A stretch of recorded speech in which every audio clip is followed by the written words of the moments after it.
Assalamualaikum warahmatullahi wabarakatuh. Selamat datang kembali di channelnya Mas Eka nih. Apa kabar para warga sekolah? Semoga dalam keadaan sehat selalu dimanapun para warga berada nih ya. Gimana kabarnya? Sehat lah ya, sehat-sehat, semuanya sehat. Mas Eka doakan semoga semuanya selalu bahagia walaupun mungkin sudah ada yang tertatih-tatih di PPDB-nya ya, atau sudah menyerah ya, give up, udah angkat tangan, udahlah saya mau milih swasta aja karena kayaknya kecil kemungkinannya untuk di negeri. Ya kalau yang sudah legowo ya alhamdulillah berarti sudah menyadari bahwa memang tidak bisa lagi bersaing di seleksi PPDB-nya ya. Berarti sudah menerimanya ya. Ya udah gitu kan, alhamdulillah nggak ada masalah. Cuma di 2 hari ini Mas Eka pantau gitu ya melihat komen-komen baik itu di TikTok, di Facebook ataupun di YouTube gitu ya di kolom-kolom komentarnya itu rata-rata banyak yang mengeluh masalah nilai gitu, nilai di jalur zonasi karena kan untuk yang di SMP dan SMA ini kan sedang jalur zonasi ya. Baru nanti ditutup itu di tanggal 3 besok hari Senin jam 14.00. Nah, ini banyak yang komplain atau banyak yang ngeluh karena di jalur zonasi ini nilainya kayaknya katanya nggak digunakan gitu kan. Apakah nilai itu nggak penting, yang penting tua katanya gitu. "Udah yang penting mah tua, sekolah, nilai mah kamu nggak akan dilihat. Jadi buat apa kamu capek-capek belajar?" katanya gitu kan. "Yang penting eee, umur kamu tua, udah intinya umur kamu tua, yang penting umurnya tua, mau nilainya berapa juga kalau umurnya tua mah masuk." Padahal konsepnya nggak seperti itu. Nah, di video kali ini Mas Eka akan berbagi informasinya untuk para warga sekolah. Tapi sebelum itu untuk para warga sekolah yang mungkin baru menemukan channelnya Mas Eka nih, silakan subscribe dulu channel ini untuk mendukung channelnya Mas Eka agar bisa berkembang lagi dan bisa memberikan informasi-informasi terupdate serta bermanfaat untuk para warga sekolah. Oke, terkait dengan umur di jalur zonasi.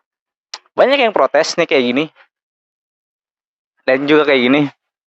Lucu kalau kata Mas Eka. Kenapa? Dari kolom komentarnya jadi terlihat betapa kurang informasinya dan betapa tidak memahaminya. Parahnya lagi, warga-warga yang seperti ini justru malah ditunggangi oleh beberapa provokator gitu ya, atau beberapa yang mengambil kesempatan dari ketidaktahuan para warga ini dibuat konten terus seolah-olah PPDB ini amburadul berantakan gitu kan. Jadi seolah-olah memang memang benar seperti itu gitu kan, hanya untuk meraup eh, kepentingan pribadi aja gitu kan, atau mungkin pengen disebut viral atau segala macam. Padahal hal tersebut harusnya dibuat konten boleh gitu kan, tapi diedukasi gitu kan bahwa nggak kayak gitu konsepnya gitu kan. Kalau memang memahami, tapi ya yang terjadi banyak di TikTok yang seperti itu yang justru malah eh, kesannya memprovokator gitu, memprovokasi seolah-olah memang jalur zonasi ini memang yang penting tua, nilai nggak dilihat. Berarti yang membuat tersebut tidak memahami gitu, tidak memahami apa itu jalur zonasi, apa itu jalur proses. Padahal kalau memang nilainya merasa tinggi, memang nilainya merasa besar, tinggi nih kan ada tuh ya yang di TikTok katanya, Nih kalau lu segini, kalau gue segini gitu kan, kalau lu punya duit, gue nggak punya duit," katanya gitu kan. Ini sama kalau nilai lu tinggi ini kan, nilai gue rendah tuh jauh katanya gitu kan. Kalau nilai lu di tengah-tengah harusnya lu bisa masuk gitu. Itu versinya nilai PPDB lah ya. Intinya adalah ketika misalkan merasa nilainya besar, iya kenapa harus masuk di zona? Harusnya udah lulus atau harusnya sudah lolos di jalur prestasi gitu kan. Kalau memang nilainya besar, karena di prestasi itu, di jalur prestasi itu tidak menggunakan zona, tidak menggunakan umur. Mau umurnya semuda apapun ya, selama dia misalkan lulus dari SMP-nya itu 11 tahun contoh gitu ya. Tapi nilainya tinggi, nilai akhir ya, ingat ya, nilai akhirnya tinggi, dia bisa mengalahkan umur yang 13 tahun, 14 tahun loh di jalur prestasi. Ada, coba lihat di hasil seleksinya. Karena nilai yang dilihat gitu kan, bukan umur, bukan zona. Nah, ini banyak yang salah persepsi, banyak yang kurang memahami informasinya dan tidak ingin tahu. Taunya cuma, yaudah saya masuk jalur ini nggak keterima, terus masuk jalur ini nggak keterima, udah nggak keterima semua protes, udah protes yang salah gitu. Nah, ini harus diluruskan gitu, harus diberikan edukasi kepada teman-teman atau pada para warga sekolah bahwa nih kalau memang mau bermainnya dinilai, kalau pengen dihargai nilainya itu masuknya di jalur prestasi. Prestasi nilai kuotanya dikit, masih kan cuma sekian persen. Kalau dilihat dari Permendikbud, justru prestasi itu tidak ada. Bukan tidak ada, disisain, sisaan. Jadi kalau misalkan semua jalur sudah terisi, baru dia dibuka jalur prestasinya. Tapi kalau kalau tidak, kalau semuanya tidak ada yang tidak terisi di jalur-jalurnya, baru dia buka di jalur prestasi. Tapi kalau semuanya terisi jalur-jalurnya, maka prestasi tidak dibuka. Itu bunyi Permendikbud. Nah di DKI tidak, di DKI justru malah mengapresiasi teman-teman atau para warga sekolah yang memiliki nilai baik gitu, dikasih kuotanya 18%, 18% kalau tidak salah, atau berapa persen ya, masih lupa. Itu lumayan loh, besar kuotanya gitu kan dari jumlah daya tampung. Jadi kalau memang merasa nilainya tinggi ya harusnya sudah selesai di jalur prestasi, tidak ngedumel di jalur zonasi. Nah ketika di jalur prestasi kalah kemudian ngambil di jalur zonasi, ambil konsekuensi jalur zonasi. Jalur zonasi itu apa? Jalur zonasi itu tidak dilihat nilainya. Kok nggak dilihat nilainya? Iya, yang dilihat dari zona, sebab prestasi sudah ada tuh, sudah ada jalurnya gitu kan. Walaupun 18%, dikit amat 18%. Aturan dari Permendikbudnya malah tidak ada persentasenya gitu kan, hanya sisaan. Nah di DKI justru diapresiasi, dikasih, malah dibikin dua, akademik dan non akademik. Kenapa non akademik dibuatin juga Mas Eka? Ya mereka lomba itu butuh effort yang butuh apa? Butuh waktu yang lebih gitu. Butuh kerja keras juga, nggak sembarang lomba juga dia ikutin. Ada yang komen juga kayak tadi tuh ya. Anak saya jago main gitar. Ya kalau memang jago main gitar ikut FL2SN gitu, dapat sertifikatnya, menang minimal tingkat kota. Baru bisa dapat juaranya. Kalau cuma bisa main gitar, semua orang juga bisa main gitar gitu kan. Ada lagi yang komen beli sertifikat jual beli sertifikat yang bagaimana yang dijual beli gitu, sertifikat rumah atau sertifikat mobil atau sertifikat apa gitu kan.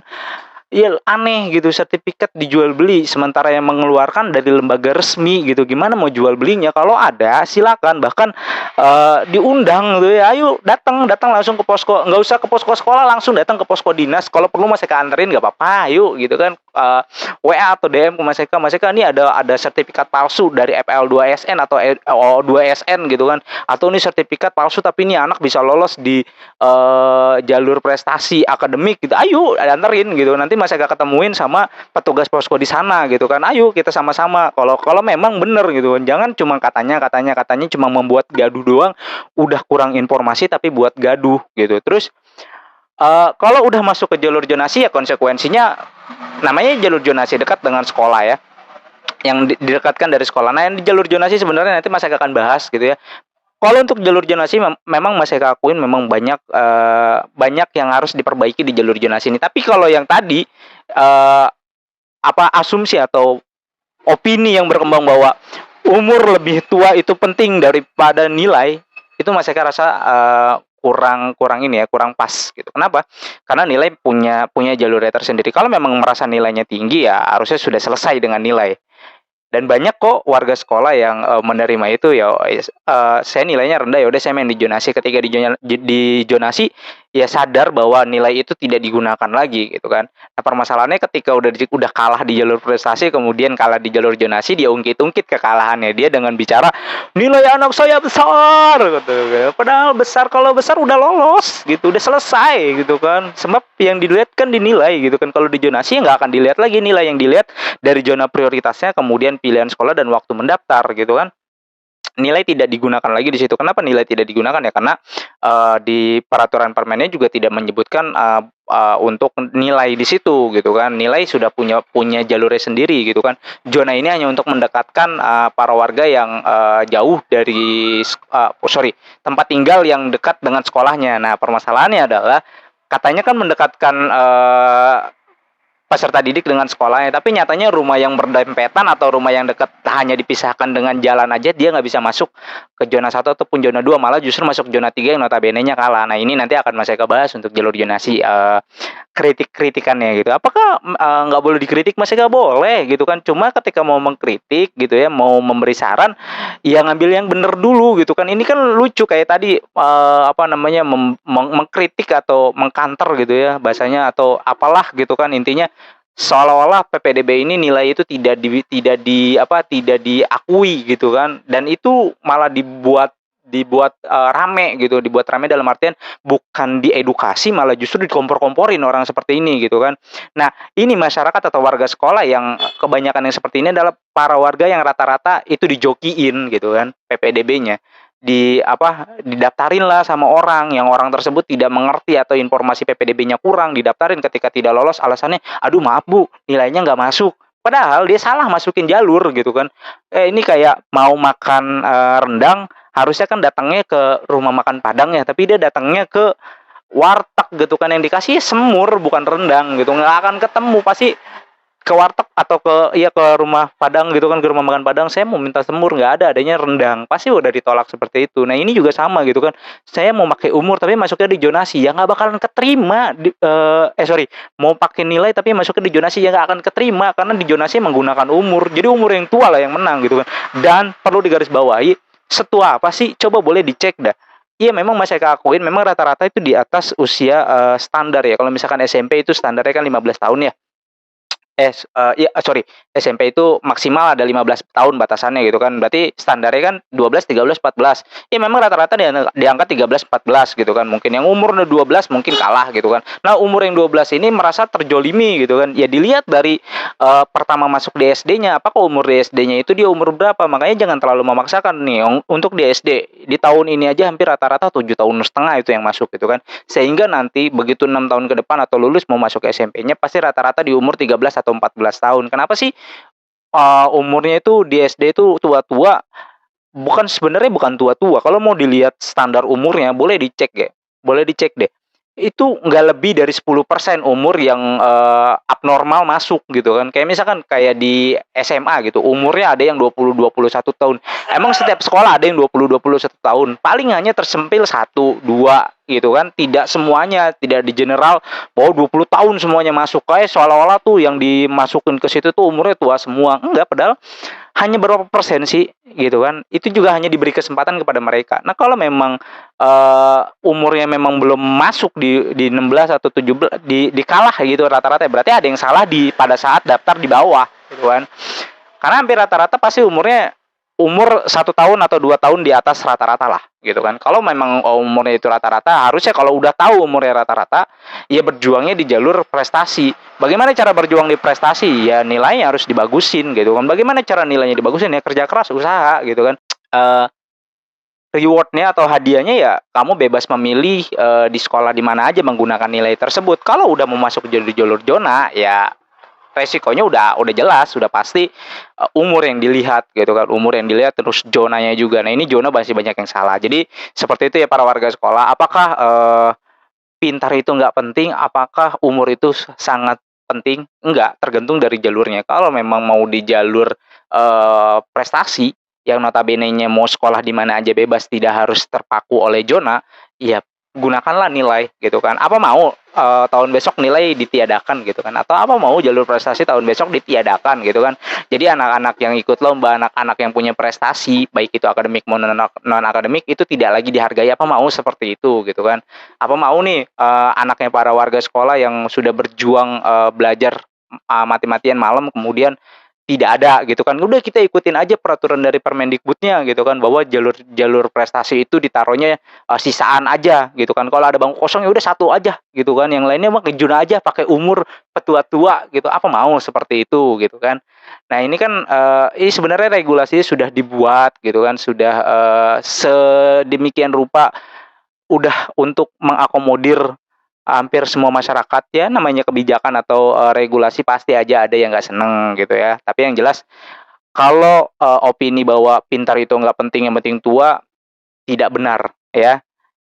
Karena banyak, yang justru belajar gitu kan umurnya banyak yang testimoni-testimoni, anak saya umurnya, sekian tapi bisa masuk di prestasi karena sudah saya, push di SD-nya dari kelas 4 dia sudah mulai, harus belajar, keras gitu kan agar, 6 semester ke depannya itu nilainya bisa mencakup nilai sekian. Karena kan sudah ada hitung-hitungannya ya tinggal tinggal dirumuskan saja.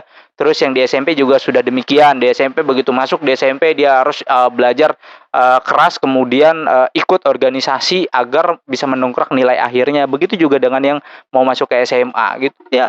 Jadi sudah dipersiapkan, kalau tidak dipersiapkan tiba-tiba langsung mau terjun bebas, ya hasilnya jadi ugal-ugalan, akhirnya apa, ketika tidak keterima, minim informasi, kemudian langsung bahwa, sistem atau PPDB ini berantakan dan segala macam. Padahal mereka tidak mengetahui mana jalur yang harus dimasuki atau kriteria yang dimasuki gitu ya. Jadi kurang lebih seperti itu para warga sekolah. Mudah-mudahan informasi ini bisa bermanfaat untuk para warga sekolah. Silakan bagikan kepada warga sekolah lainnya agar para warga sekolah lainnya juga bisa mendapatkan informasi yang sama, karena untuk mengedukasi itu sangat-sangat sulit ya. Karena sedikit aja salah nanti persepsinya jadi berbeda gitu ya. Jadi benar-benar simak informasi atau saring informasi yang didapat oleh para warga sekolah sebelum diterima, jadi ditelaah dulu ya. Jangan asal dapat informasi katanya-katanya kemudian langsung disimpulkan sendiri. Oke Mas Eka, rasa cukup informasinya. Mudah-mudahan informasi ini bisa bermanfaat. Sampai jumpa di konten berikutnya. Wassalamualaikum warahmatullahi wabarakatuh.